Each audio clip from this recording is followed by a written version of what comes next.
Hello again to another Agricola React, and today we will be watching Warhammer 40,000 Lore Explained for Beginners. From Warhammer Explained. Well, I don't know much about Warhammer. Scratch that, I don't know nothing about Warhammer. As far as I'm concerned, it's a game, role-playing game, isn't it?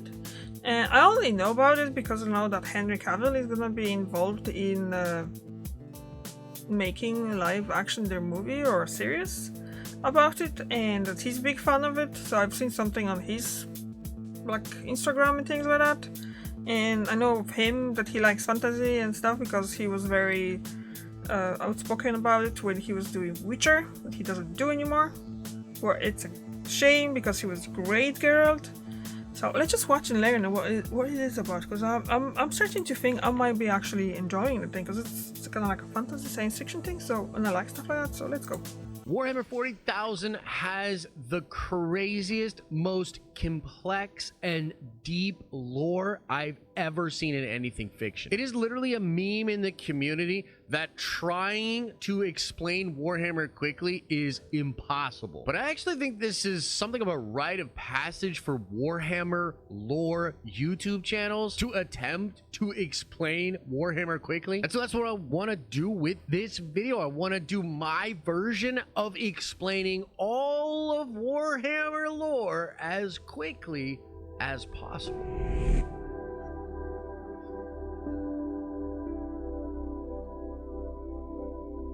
Okay, so there are a couple of things that I need to establish here before we actually get into what the lore is. The first thing to establish is the character of the Emperor of Mankind. Now, a lot of other fiction has an emperor or a central imperial figure, and Warhammer is no different, but I would argue this character is the coolest out of all the other emperors. A couple of things about the Emperor. Number one, he's a perpetual. This means he's essentially immortal. He began with humanity a long time ago and has been living alongside us for centuries. It's actually recently revealed that he's Alexander the Great, or at least he was Alexander the Great. This is one of his many lives that he had, and he dies and he comes back to life. And so because he is a perpetual, eventually he starts trying to guide humanity towards a better future. Now, the next concept we have to keep in mind is the warp, or the immaterium. In Warhammer, there's another universe that runs parallel to our own, and this is known as the immaterium, or the warp. And the warp is many different things. I mean, you could think of it as just a demonic dimension full of chaos gods. It's also a place that characters are able to use to do space travel. It's also a well of crazy powers and ability that allow certain beings in our universe known as psychers to be able to tap into. Most of the crazy witchcraft and powers that you see in 40K are psychers tapping into the warp. And in fact, it's actually explained in the lore of Warhammer that in our modern day, like where we're at right now, a lot of the tales of different wizards and witches and magic and a lot of our myths are actually coming from real people that were able to tap into the warp. Okay, next thing we got to establish is the present setting of Warhammer 40,000, because when the game was originally conceived, it was just in the 40th millennia, and there's constant war. Oh, that's where the name comes from. This is how little I know about it. Orcs, the Tyranids. But then the lore gets filled in with a lot of stuff that happens leading up to the present day 41st millennium. Currently, the Imperium of Man is a heavily centralized authoritarian regime. They're brutal, they're fascist, they destroy people that won't worship the emperor, they fight constant wars against other aliens, they take advantage of hive worlds where most of the humans grow up as essentially slaves, and they mine resources that are then sent to Terra or Earth. The Emperor himself is interred upon the Golden Throne. It's a life-sustaining device that keeps his psychic presence alive. The Emperor... I'm kind of confused about this, because didn't he say that he was Alexander the Great, so he must have died and then he was reborn or something like that? Is it? So why is this kept in the situation? How is he now? Like, instead of just go and just be renewed? Well, obviously they might be explaining it, but this is my question. Emperor is also worshipped as a god across the Imperium. The Imperium faces countless threats, both external and internal. Chaos continues to corrupt and wage war. Xenos races pose a constant danger, and the warp itself is still threatening to expand and engulf all of reality. The Space Marines, the kind of guys you always see depicted on Warhammer art, are out there fighting the good fight, defending the Imperium from heretics, aliens, and other enemies. But frankly, it's not a good time. It's a really dark, crazy place. The Imperium itself, technically the good guys, but also kind of horrible. But now let's Tarantino this, right? Let's go back in time. How did we get here? Let's first talk about the dark age of technology.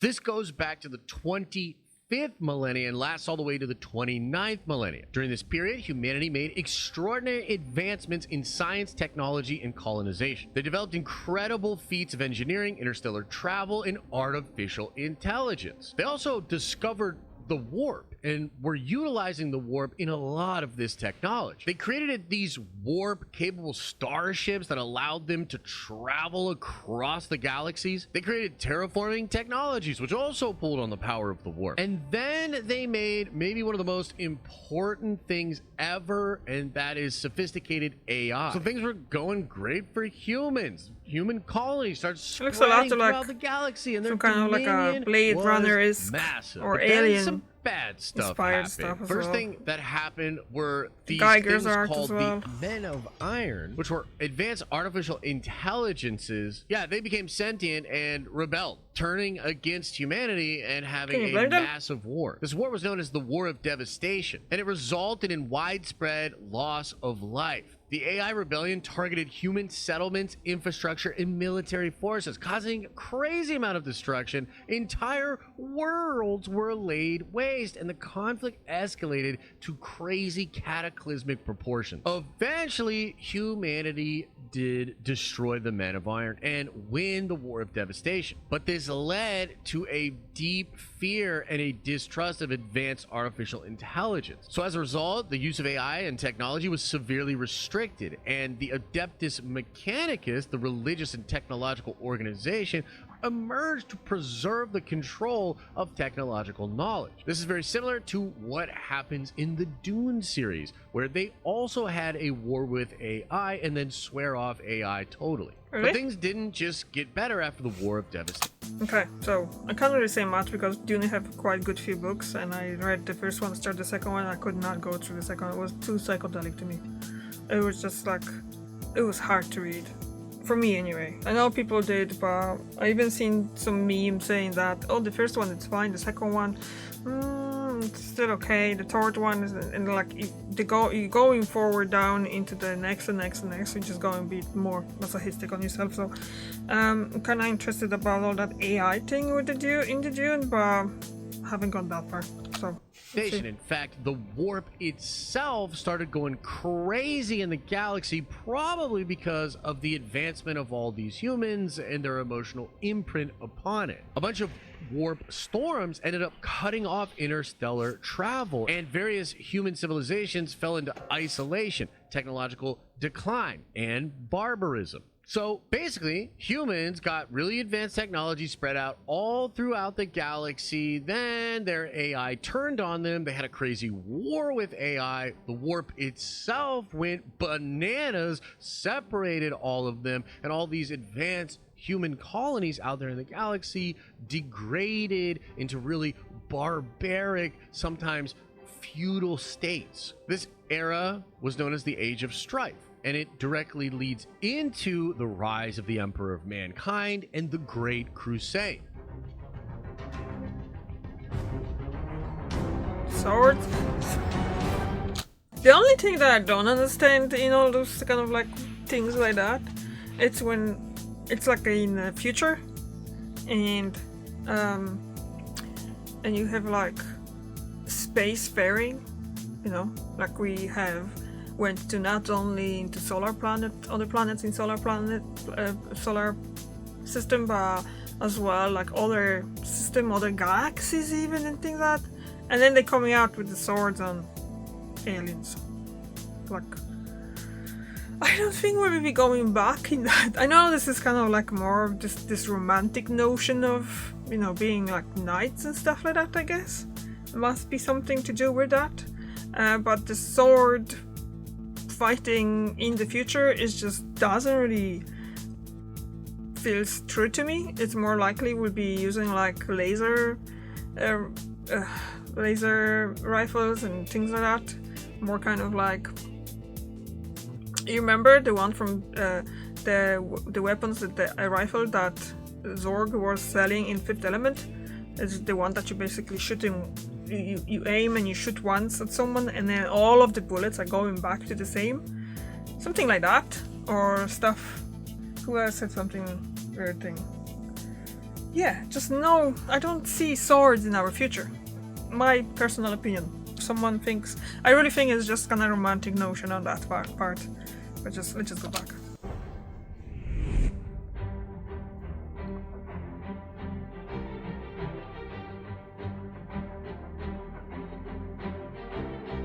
So the Emperor of Mankind reveals himself as this powerful psychic being that's been with us forever and is here to help us go into the future. He begins something known as the Great Crusade to reunite humanity and bring order to the galaxy. And then, because the Emperor was also a genetic genius and really good with technology, he creates super soldier beings. It's one of my favorite things about the Emperor of Mankind. He's a lot like Mr. Sinister from the Marvel X-Men books. The first soldiers he creates for himself are the Custodian Guard. They served as his personal protectors and bodyguards, and they were these massive human beings. They were resistant to psychic attacks, damn near perfect in the way that they could fight. They had incredible technology and armor and weapons. They're damn near perfect, but there was a problem. They were just way too hard to create and to replicate.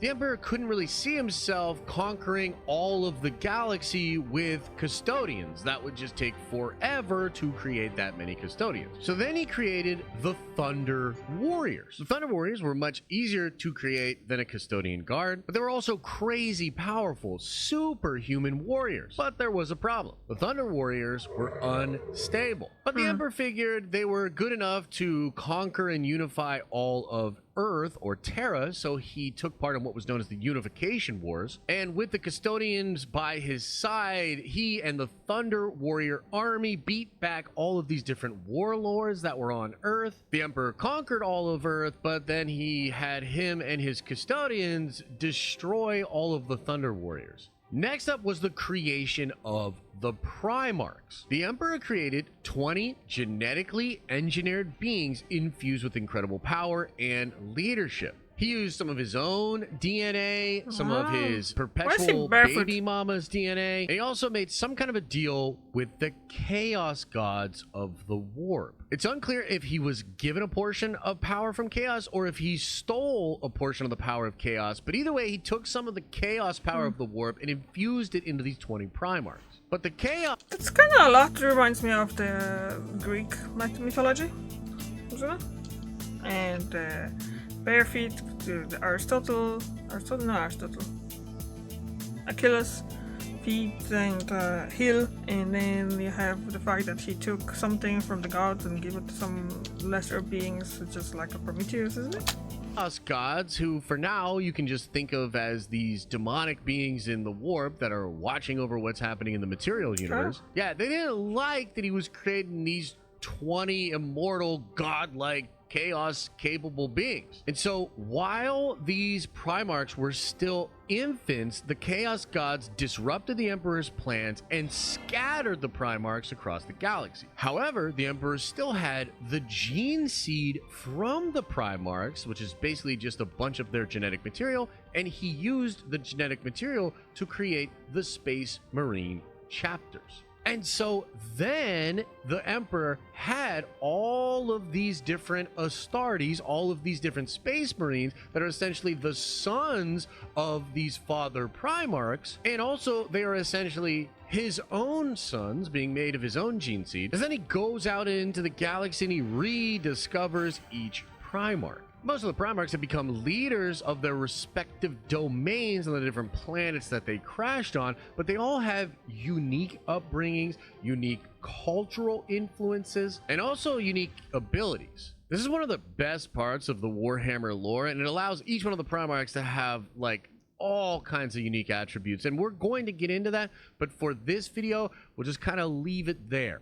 So after discovering all of the Primarchs and putting them to work to unify the rest of the galaxy, the Emperor goes back to Terra and he begins working on the Webway. Essentially, he's just trying to really perfect space travel through the warp for the entire Imperium. But the Chaos Gods, who remember we're keeping it close. And is this all happening in the 25th century? Still? Or kind of like shortly after? Eye on all of this and had scattered all the infant Primarchs. Yeah, well, they didn't like what was going on with the Emperor, so they start to corrupt the Primarchs. Horus, who was named as the War Master over all of the Imperium army, was corrupted by the Chaos Gods and started a rebellion. This is known as the Horus Heresy, and it happens in the 30th millennia, 10,000 years before Warhammer 40K. And even though the rebellion itself only lasted for between 7 to 10 years, its ramifications were felt forever, and it is the biggest part of the Warhammer lore. Horus gets about half of the Primarchs to flip to his side, and there's this crazy big civil war, a lot of devastation, some chapters of Space Marine almost being wiped out completely. Many of the Primarchs are killed, and it all culminates with a crazy battle between the Emperor and Horus himself. Horus is juiced up to the gills with a bunch of chaos god energy, and the Emperor is the Emperor. And so they're fighting. The Emperor doesn't want to kill Horus because he still kind of thinks of him as a son. Horus is taking a lot of shots at the Emperor, like really doing some serious damage to him. And then something flips in the Emperor. He decides Horus is no good, and he does a Kamehameha wave attack that not only destroys all of Horus's body, but it actually destroys his very soul. Most of the time in Warhammer, especially if you're a Primarch, you can die in the physical form, but your soul will go into the warp and it'll linger there, and some of them even come back to life. But there's nothing of Horus to come back to life. The Emperor destroys his very existence. On every level of reality, Horus was obliterated. But in order to obliterate Horus, the Emperor used all of the last bits of physical energy that he had, and it leaves his body completely decimated. He's essentially a corpse at that point, barely alive, and he's dragged to the Golden Throne, where he's put on life support. And from there, the Emperor exists, being alive mostly in the warp now, and over 1,000 psychic human beings a day are sacrificed to the Golden Throne as a way to keep the Emperor alive. And that's it. That's all of Warhammer's lore explained briefly. Now, some people out there might say that's not all the lore. There's stuff that happens even before humanity exists. And I call that heresy. But also, yes, that's true. And I will make videos on that as well. I hope you enjoyed this one. I'll see you in the next video. That was a good one. That definitely made me to try to... 40,000 hey, has... stop. That when they're gonna come out, definitely gonna watch it. Because that's something up my alley. And all of the space travel and stuff. The swords thing is kind of like overkill for me, but like I said. And yeah. I might watch some more stuff later on. Closer to the premiere, or if that's not ever gonna come, so yeah. Alright. Thank you very much for watching, and I see you tomorrow. Bye.